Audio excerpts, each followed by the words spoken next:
Hey, Margie here. If you or someone you know is suffering from depression, you do not want to miss this interview because so often we feel we're just struggling and the medication really hasn't worked and we just don't know where to go. But there is hope when we look at depression through a functional medicine integrative approach. And that's what we're going to do today with our very special guest, Dr. Achina Stein. And Dr. Stein is the clinical director at the Healing Depression Project. She is a leading expert in functional medicine psychiatry, where she mixes the best of both worlds, and a best-selling author with 30 years of experience in helping people recover from depression. She's board-certified psychiatrist and a certified practitioner of the Institute for Functional Medicine. She has an internationally best-selling book called What If It's Not Depression? Your Guide to Finding Answers, which offers groundbreaking functional medicine perspectives, instilling hope, and providing healthy healing pathways for those facing chronic depression. And in today's talk, she goes over what are some of the root causes that people may be overlooking, such as food and lifestyle and exercise. And so it's filled with lots of great information. Plus, she's going to talk about a very special 30-day retreat program that she's having to really help people integrate and able to utilize all these tools. So this interview is filled with lots of great information. Stay tuned. Okay, Dr. Achina, it's so good to have you back on the podcast. I absolutely love the work you do with depression, and it's such a big issue. And unfortunately, too many people are suffering with this and really don't realize that there's another way to deal with it. It's not just taking, tremendous amount of medication. So yes, welcome. Thank you. Thank you so much for having me. I really appreciate your time. First of all, let's actually backtrack a little. I always love the backstory on how, you're a psychiatrist and how did you even embark on functional medicine and combine that into functional psychiatry? You want to just share the difference and how you started your journey on the work that you're doing now? Well, yeah, my journey began with my son actually having an acute mental health crisis and literally standing on a fifth floor ledge ready to jump. And this was literally after having a tiff with his brother about something innocuous that I don't even remember. But, just typical teenagers. And this was his reaction. And I had to talk him off the ledge, but we were actually away in France while my husband was on sabbatical. Once we got home, he ended up seeing a psychiatrist, conventional psychiatrist. And long story short, he ended up on being 4 medications. And all the while, I was racking my brains about why did this happen? Like, I'm a psychiatrist, and this just makes no sense. Like, this just happened overnight, it seemed. And I really felt at some level that it wasn't, even though he had a lot of mental health symptoms, I felt like there was something else going on because he also had double vision. At the time, we didn't know it was double vision. At the time, he complained about not being able to read. So, took him to so many doctors. Nobody could give me answers. And, the doctor who was evaluating his eyes indicated, well, do these exercises and hopefully it'll get better. It's like, but why did this happen? This doesn't make any sense. So I took him to a functional medicine doctor, and I was brand new to this. I had no idea what it was. I had been referred to this person because I was just talking about alternative forms of care for my own self in terms of training. I wanted to get trained in alternative methods of healing. And so I was looking at the Andrew Weil program. And then that's when I learned about functional medicine. And I, realized, oh my gosh, I have to take my son to this place. And I, had him assessed, and he was found to have all sorts of root causes. He had celiac disease. He was very malnourished. He had gut dysbiosis and imbalance of his gut. He had a lot of stress, so there were numerous root causes. And once we had him treated, he was able to come off of all of the medications that he was taking within a couple of years. It was determined that the eye problems were really the cranial nerves of his eyes being affected by all the inflammation in his body. So that eventually got better as well. That actually took the longest. And so he basically completely reversed all of his symptoms. And I'm ever grateful to Dr. Edward Levitan. He was the doctor who took care of my son at Visions Medical Center. At the time, that was the name of their business. And I actually left my job as a medical director for a community mental health center to pursue this, because when you see that happen with people, especially someone so close to you, you just can't not see that and go back to what you were doing. So I became certified. I actually became certified through the Institute for Functional Medicine, and I was hired by Dr. Levitan to be their integrative psychiatrist. So when I worked with them from 2012 to 2016, and then when their practice closed, I made my own practice, Functional Mind, in Providence, Rhode Island, and I've been doing that since. That's all I do. It doesn't mean I don't prescribe medications. When it just expanded my toolbox. I'm not anti-medications, but most people who find me have been those people who have had treatment-resistant depression that don't respond to medications. They've been through the medication merry-go-round, as I call it, or don't tolerate medications, and nothing has worked. So been to numerous doctors and nothing has worked. So that's the population I see. And they get better when you really address all of the root causes. They get better. I mean, it's similar to osteoporosis, actually, where, you can't just throw people on medication without looking at the root causes. And it's right. And depression actually is a root cause. And, there are people in this community as well as other communities that, it's serious. And it seems so backwards once you're exposed to functional medicine and how this root cause approach is so effective, to think about first putting someone on a medication and only doing these other things if that doesn't work, where it makes so much sense. Let's start with the basics. Let's talk about food, because I know that's a big part of your treatment. So you want to talk about, what is the role of food when you're working and treating depression? Absolutely. Food is medicine, and food can be your poison too. And so food is a major area that we would be looking at. We plan on using the ketogenic diet, and there's lots of research that shows that the ketogenic diet is really good for the brain. In fact, it is one of the methods used for seizures, seizure disorder. So there's reasons for that. But that doesn't necessarily mean that it has to be the ketogenic diet. That would be like the target diet. There are a lot of people, who will benefit in terms of their mood just by removing processed foods and removing sugar in particular, increasing your protein, which is also good for your bones, right? So, increasing healthy fats. So and obviously also increasing your vegetables. So vegetables are the primary source of food for your microbiome. So there is a lot of research that shows that food is medicine, and that food can actually cause a lot of problems for people. What's interesting is what you said is earlier is that nobody really tries to look for root causes, but people show skepticism about changing the diet. Like, there's no harm in changing the diet. There's so much research. Why wouldn't you even try it, right? Like, why wouldn't you even try it? And so there are some diets that are better than others for certain conditions.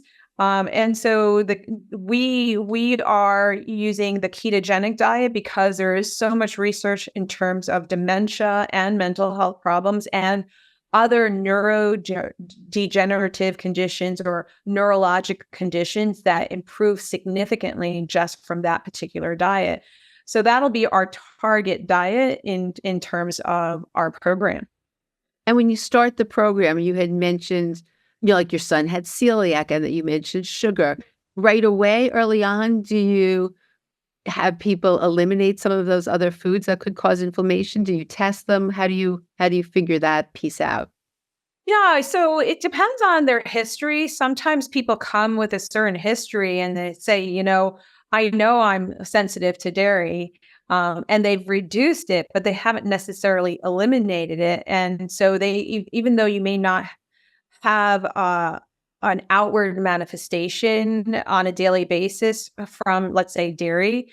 It's only certain kinds of dairy. That doesn't necessarily mean you're not having inflammation that you don't necessarily perceive. So it's really important to remove it completely. We start individually with certain low-hanging fruit and what people are willing to do up front. There are some people, it's like, I don't even know what gluten is. So there's going to be a lot of education required. But to answer your question, we find that up front, we want to unmuddy the water, so to speak, by removing gluten and dairy, and sugar. And that sugar also might include alcohol, because alcohol basically strips the gut lining, like turpentine.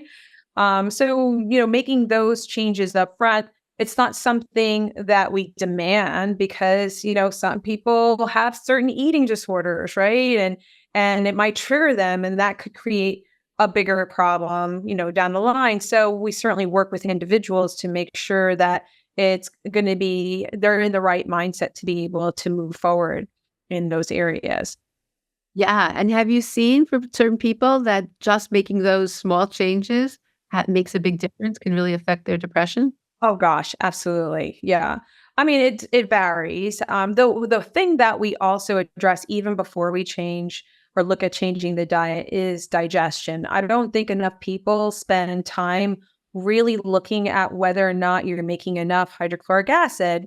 If you're in fight flight, you're not going to be able to, you know, be in this place of rest and digestion, which is parasympathetic mode. So and if you don't have certain habits or rhythms in place, then you're not necessarily going to release all the juices, so to speak, starting with salivation and releasing hydrochloric acid and bile salts and pancreatic enzymes. These are all rhythms that we have in our body that are dependent on the timing of the day. So, whether you eat 2 meals a day or 5 meals a day, if they're not consistent, you're going to have a release of juices and you haven't eaten, and that's why your stomach's gurgling, or you'll have a meal off your time, your usual time, and then it sits there like a rock in your gut. It's because you missed you missed that timing that your body seems, might have a certain kind of timing. And everybody's different. So it's knowing what those timings are for you or establishing those timings. It's really important to do that. But it's also making sure that you're evacuating as well. So, that the eating of a meal triggers evacuation of your stool. So that gastrocolic reflex also needs to be sometimes retrained, because if you've ignored it for so long, it's just going to stop. And then you're wondering why you're constipated, right? So, or bloated even. So making sure that you're making or releasing digestive enzymes, all of the enzymes, bile and hydrochloric acid, in an optimal way, timed with the meal, is going to be really important. And so if you're in fight flight, so that's a root cause, that could really disrupt your digestion. It could also disrupt your vagus nerve, which is important for digestion as well. So we look at all the factors that are connected to digestion, which is important to have in place in order for you to absorb all the nutrients that your food is providing.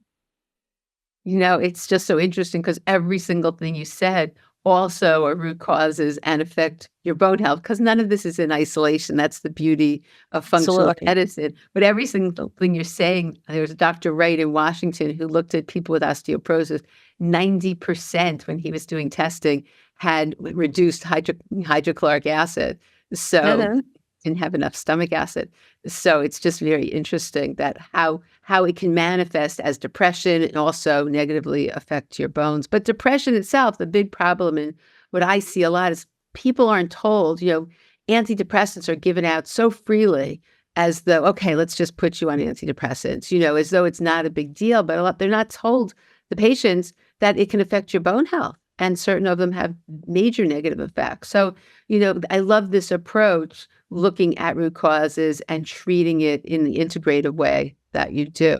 Thank you. Yeah. Yeah. So we are creating this program where we are looking at food as and other lifestyle changes in a 30-day program called the Healing Depression Project.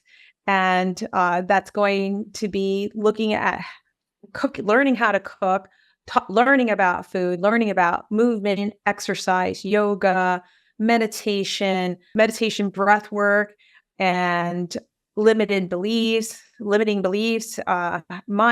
All of these things really need to be addressed all at the same time. So in the past, people would bring up, oh, you need to work on your sleep, or you need to get out and exercise. But they'll say it in passing as opposed to a form of treatment, and sometimes it's not just one of those things that need to be addressed.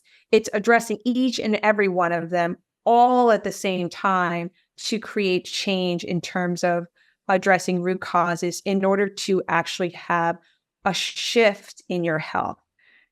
Instead of a silver bullet here, a silver bullet there, a silver bullet here, right? It's really the whole entire package. Just like with bone health, it's not enough to just change your diet. You need to do weight training, right? There's all of these other things that you have to have in place in order to really impact the health of your bone and reverse those symptoms.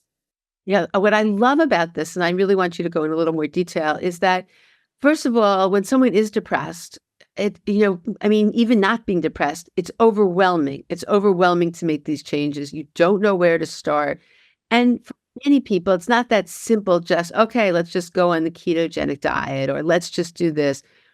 You hear all these things, and it's tough. I think it's scary. So I love the idea that they just go to the retreat and they don't have to make these decisions. Am I right about that? Everything's pretty much figured out in terms of... Absolutely. Absolutely. I mean, there's going to be people who are going to basically guide you through the whole program, So yeah, you'll be individually assessed by me.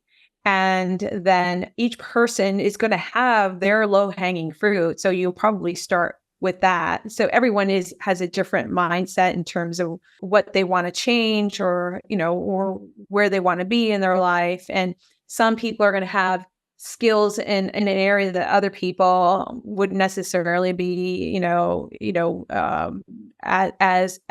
versed in it. So, we'll be basically catching everybody up, and by the end, they'll all have all the skills.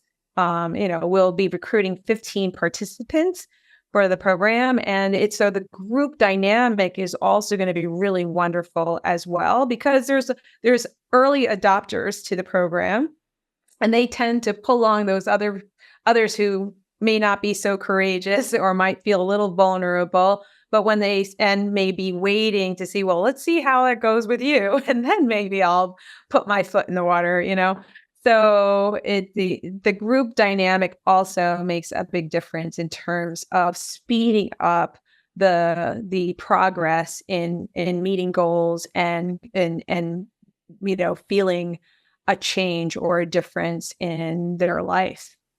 Where is this retreat going to be? It's going to be in Austin, Texas, and the start date is August 30th. We are looking for 15 participants by July 30th. And it's going to be a revolutionary program that is really going to change the state of mental health care. I mean, once we publish these results, in our findings, Kat Toops is the research director of the program. I'm the clinical director, and we plan on showing how the functional medicine approach can really, really make a change in terms of treatment-resistant depression. Wow, that's so exciting. So 30 days, someone goes and you figured out what's going on, they're doing better.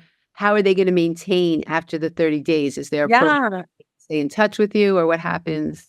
Actually, it's not just 30 days, it's 30 days on site in Texas. But then once the person goes home, there'll be daily follow up for 2 weeks to reintegrate you back into your life.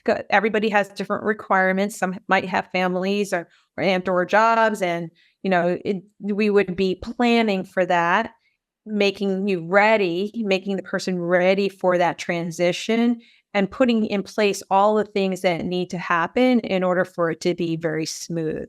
So absolutely will be a 2-week daily follow-up via Zoom. And unless you're local, obviously. And then after that, we will have them transition to a functional medicine provider based on where their location is. Hey, Margie here. As a physical therapist, I know firsthand how important exercise is for our bones, overall health, and happiness. And unfortunately, there's a lot of confusion on what exercises are safe and effective for people with osteoporosis. That's why I created this handout that contains a 30-minute video where I explain the concepts so you understand the do's and don'ts when it comes to exercise. And this is important because this way you can go into any class and know what you should be doing and what you should avoid. Because too many people are doing exercises that actually increase their risk of spinal fractures. I also included videos of me demonstrating effective balance, posture, and weight-bearing exercises you can put into your day right away. So all you need to do to access this handout, it's free, is go to tinyurl.com/osteoporosis exercises. So it's tinyurl.com, again, /osteoporosis exercises, or you can click the link in the show notes. Now back to the show. So who is the actual candidate? So everybody's listening and they may know someone, it may be you, Right. There's certain specifics. There are certain people that would not be candidates or certain people, what type of person do you think would most benefit from this? Yeah. So, Silvia Covelli is the founder and CEO of this program.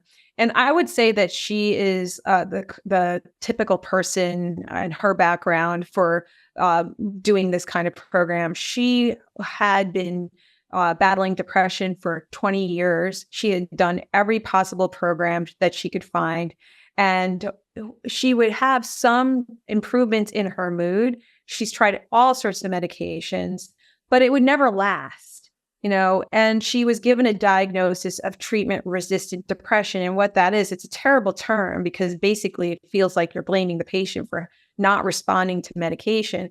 But basically it's 2 failed responses to medication at therapeutic doses taken for at least 6 to 8 weeks.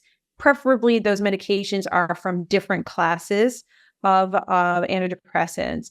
And it's only 2. So she had been on numerous trials of taking numerous medications, been through numerous programs, you name it, she's done it.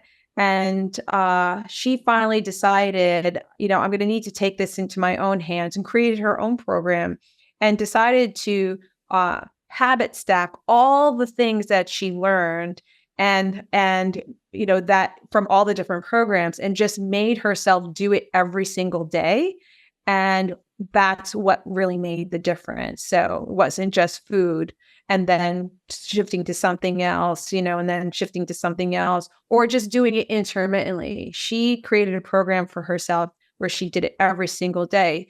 So, what I see in her is a determination, persistence, not taking another person's assessment as like, this is going to be the rest of my life.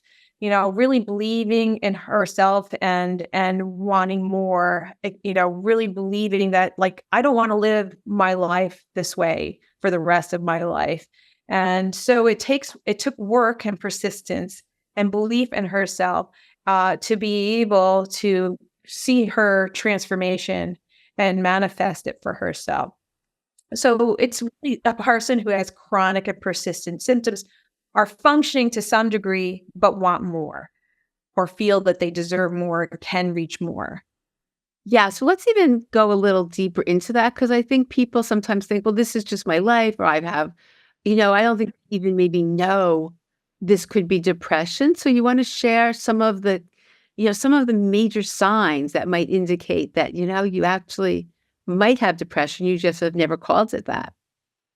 Right. Well, depression is on a spectrum, and you could have depression as a normal symptom.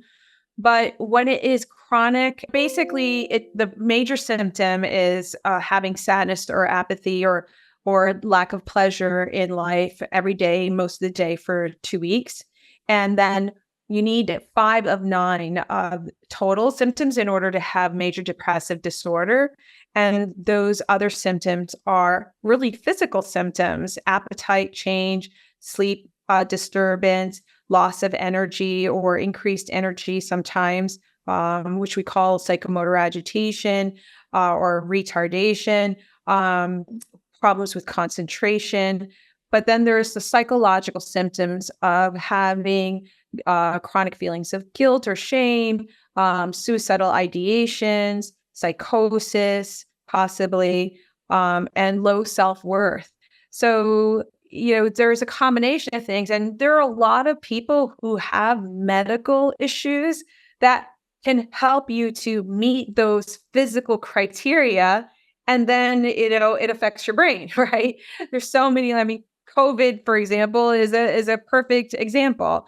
There are a lot of people who meet the criteria and they don't necessarily know that they have depression.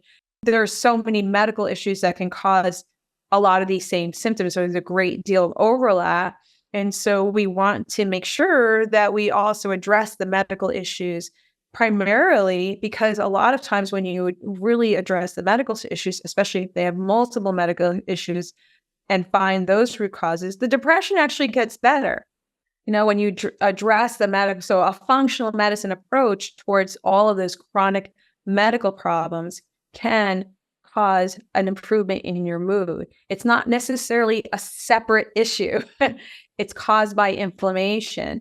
But you can have depression without obviously having other chronic medical problems.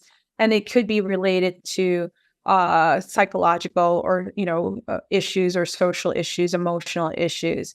And there may not be other medical root causes. So it's important to do a full medical evaluation and rule those things out. Okay, so for people listening who, as I said, if they know someone, or does it matter if the person's already on medication? Is that okay? It's fine for them to be on medications. I would prefer that they not make any changes in the medication, and that they continue their work with their provider that's prescribing the medications. The only time I might change it is if they were having side effects. So you want to be on the dose of medications that provide some relief, but without side effects. Sometimes, though, the medication might need to be a little increased, just because, again, you need to be able to function to some degree to be able to do this work in the program. Okay, so and what happens? So anyone who's listening and they're interested, then do they apply? What are the next steps? Yeah, they can go to www.healingdepressionproject.com and complete a discovery form, and you'll have a call with either myself or Sylvia in order to enroll you into the program, and make sure that you meet the criteria and feel that you are a good candidate for the program. Okay, that's really exciting. I'm Yeah. excited to hear, how wonderful that there is hope and that there's something that you can just go to a retreat and, really be able to take advantage of this very effective approach in a condensed, time period. I think that's fantastic. Absolutely. We'll be doing a full spectrum of functional testing, including a stool test, a urine test, and look at all the possible root causes based on your history. We don't go crazy on all the testing, but all the testing is included, and it's going to be based on your history. There'll be certainly foundational testing that everyone gets, but there might be extras attached based on let's say you're living in a mold environment, we're going to get mycotoxin testing, obviously. So, it's going to be pretty comprehensive in terms of the functional testing and assessment. Oh, that's great. I just wanted to, I know there's so many misconceptions. So many people just have misconceptions about depression. Which one you encounter? You work with all these people. Are there certain ones that you encounter that we want to just let people know that these are misconceptions and they're not truths? When you say what I encounter, I mean, I encounter the whole spectrum. Depression sometimes could be just a normal reaction, right? When you have had a loss and you're grieving, it's normal to feel sad about it. But sometimes people are brought up in an environment where you're not allowed to express your feelings, or they'll say it'll be okay, as opposed to just letting that person feel those feelings. So I think it's good to feel the feelings that you're having about a situation and process them in a healthy way. So, but then there's, and so depression can be normal. And that's why we have kind of time limits. If it's all day, every day for a long period of time, then you really want to get evaluated. But there's other symptoms that can cause your depression to become very, very severe. And in terms of a low metabolic rate. And then in other times that can skyrocket into what we call mania, which is having lots of energy, not having the ability to sleep, having too much pleasure to the point where you're making impulsive decisions and sometimes getting into trouble. And that is called bipolar disorder. Again, there's time limits and severities for that as well. And so, but you could have mood swings and periods of sadness that don't necessarily have those severities. It could be a mild or moderate version of the symptoms that I had given you. So I tend to see a lot of people with mild to moderate depression that unfortunately sometimes are just given medication as a solution, or psychotherapy. And that might not necessarily be the best solution. And believe it or not, there's a 60% overlap between depression and anxiety. So a lot of people who have depression also have anxiety at the same time. And sometimes you don't know what's come first. Did the depression come first and then resulted in anxiety, or did the anxiety come first and then it became the overlap of depression? Very interesting. So now when they're at this retreat, you're going to, you have exercise interventions, you have nutrition interventions, you're going to look at root causes. In terms of lifestyle, what things have you found? Are there certain lifestyle changes that seem to really make a difference when it comes to working with people with depression? Well, I mean, food is a big one, but movement, believe it or not, having exercise program, specifically, there's research that supports that high intensity interval training as being equal to an antidepressant for mild depression, mild major depression. And I think that even goes into the moderate major depressive disorder as well. So you can take, if you don't tolerate medication, exercise really should be your next thing. Certainly a combination of medication with psychotherapy is better than just medication alone. So if you need medication, really starting these other interventions really makes a big difference. So besides the food, the diet, and movement, getting your sleep in order is extremely important. So practicing really good sleep hygiene and almost being aggressive about it. So, making sure that you get to bed at a certain time and setting alarms and setting up a bedtime routine in order to improve your chances of getting to sleep. Wearing blue light blockers and closing the curtains and, light blocking mechanisms and getting away from all of the computers and phones and getting up at a specific time and getting yourself outside at first light can really help to set your circadian rhythm. And will that be built into the program? Like up, get out. Absolutely. Oh, I love it. That's great. Absolutely. So the other thing is breath work and addressing vagal nerves, really doing vagal nerve stimulation, limbic retraining, limbic activation is, really a problem for some people, and they don't even realize it. I know of some people that they found that particular intervention, breath work and a limbic retraining, really resolved just by itself depression. And so many people do not know about that.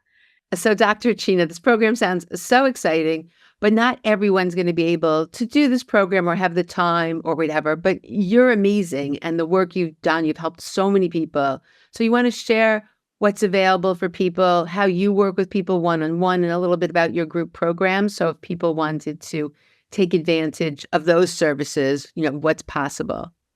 Sure, yeah. So at my private practice, Functional Mind, I see patients who are residents of Rhode Island, Massachusetts, and they can book a discovery call if they wanted to work with me and my team. But if they're not available, we do have a functional diagnostic nutrition practitioner who can see people outside of those states. I also have a 12-week online program that's a companion program to my book, What If It's Not Depression? And so that's what we have for people who aren't able to make the time or do the program for themselves in Texas. Oh, that's great. What I'll do, I'll have all those links. I'll have the link to your book. I'll have all that in the show notes. So is there any last minute things you want? I'm excited about this. How wonderful to be able to, in, a 30-day period of time, really make a difference in someone's life. So I'm so thrilled. Yeah. So I want people to know that there is hope. There's absolutely hope. Don't give up on yourself. Don't believe everything everyone says to you. I mean, certainly do your research and really look at and, read my book, read Brain Energy, Dr. Christopher Palmer's book about how the mitochondria can be, dysfunction of the mitochondria can be a root cause of depression from a metabolic health standpoint. That's why we're going to be using the ketogenic diet.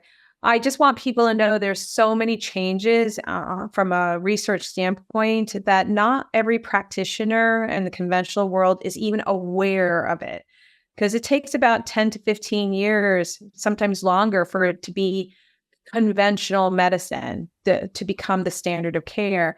And so we are providing a cutting edge approach that is not provided anywhere in the world. And we want you to know that there is definitely hope to create change in your life. Keep working at it. Keep searching for the right program for you. I love that. And because no one wants to live with depression if you don't have to. Why, we have one life to live. Why do we want it not to be the best it can? So I'm so grateful for you for doing this. And if you're listening to this episode and it's past the time, I'm sure if this is successful, you will have continual programs. Well, I can't wait to hear about this. Thank you so much for coming on. And please, everybody, just, if there's someone in your life that this could benefit, that's why I do the podcast. I like to, when I hear about things that I think are really fantastic and really change lives. And I know in my community, there is a subset of people who are depressed, and this is an issue. And, you hate, besides it affecting your bones, overall health, just living with that cloud around you, which doesn't have to be there. So thank you so much for joining me. It's always a pleasure seeing you. And I can't wait to make sure you keep me updated on what happens with this great program. Absolutely. Thank you so much. I hope you enjoyed my interview with Dr. Achina as much as I did. And know there's hope. If you do have these symptoms or you are suffering from depression, there's this very exciting program that's starting, this 30-day retreat. So if it sounds like something that could help you, make sure to check out the link and do the discovery call and see, either for you or of a family member or somebody you know, because I think it really sounds like a phenomenal program where they have an integrative approach, looking at root causes, diet, exercise, lifestyle. They're just putting it all together. So I think it has so much potential. The other thing that Dr. Achina didn't mention is there are scholarships. So for people that aren't able to afford it, they do have a significant scholarship available. So, you'll find all that information on the discovery call. But also depression is a big deal. And it's a root cause of osteoporosis and antidepressants. Certain antidepressants are also a root cause of bone loss. So we need to deal with this. And I love the functional approach. So all of the links also to just work with Dr. Achina will be in the show notes. And make sure to download also my osteoporosis exercise sheet so you can learn what exercises you can do to help your bones, balance, posture. And that's, really also can make a big difference in your life. So thanks so much for tuning in, and I look forward to seeing you on the next episode.